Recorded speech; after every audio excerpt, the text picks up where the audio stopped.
Hello friends, ఈరోజు నేను రాగి సంగటి చేశాను. ఎలా చేశానో చూడండి ఫ్రెండ్స్. ఫస్ట్ టైం నా వీడియో చూస్తే కనుక సబ్స్క్రైబ్ చేసుకోండి, లైక్ చేయండి, షేర్ చేయండి. ప్లీజ్ ఫ్రెండ్స్, నాకు సపోర్ట్ చేయండి, లైక్ చేయండి ఫ్రెండ్స్. చూడండి, ఒక గ్లాసు బియ్యానికి 4 గ్లాసులు వాటర్ పోసుకోవాలి. ముందు గ్లాసు బియ్యం తీసుకుని దాన్ని శుభ్రంగా కడిగేసి 4 గ్లాసులు వాటర్ పోసి ఒక అరగంట పక్కన పెట్టి అది పొయ్యి మీద పెట్టి ఉడికినాక అదే గ్లాస్ తోటి రాగి పిండి తీసుకుని ఈ అన్నం ముప్పావు వంతు ఉడికినాక రాగి పిండి వేసుకోవాలి. వేసినాక మూత పెట్టేసి కొంచెం మళ్ళీ తీసి సాల్ట్ వేసుకోవాలి. సాల్ట్ వేసి సరిపడా సాల్ట్ వేసినాక అది చక్కగా దగ్గరికి అవుతూ ఉండగా గరిటతో తిప్పుకుంటా, గరిటె కాకపోతే ఈ చపాతీ కర్ర ఉంటుంది కదా, దాంతో చక్కగా కలపాలి.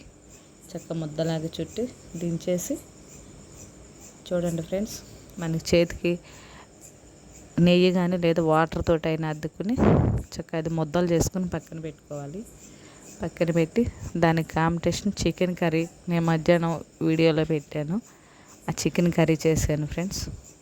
చాలా అంటే చాలా బాగుంది. నేను రైసు స్టోర్ బియ్యం తీసుకున్నాను ఫ్రెండ్స్.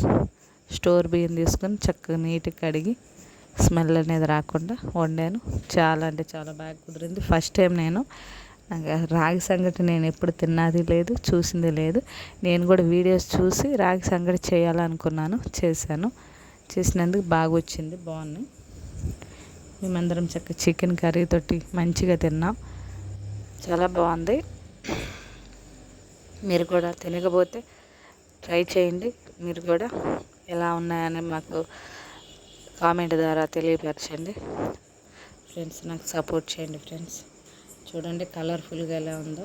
కర్రీ అయితే బాగా కుదిరింది, ఎందుకంటే చాలా ఇష్టంగా చేశాను కదా ఈ రెండింటిని, అందుకని కర్రీ బాగుంది. రాగి సంగటి కూడా బాగా కుదిరింది. మీరు కూడా ట్రై చేయండి ఫ్రెండ్స్. ఓకే.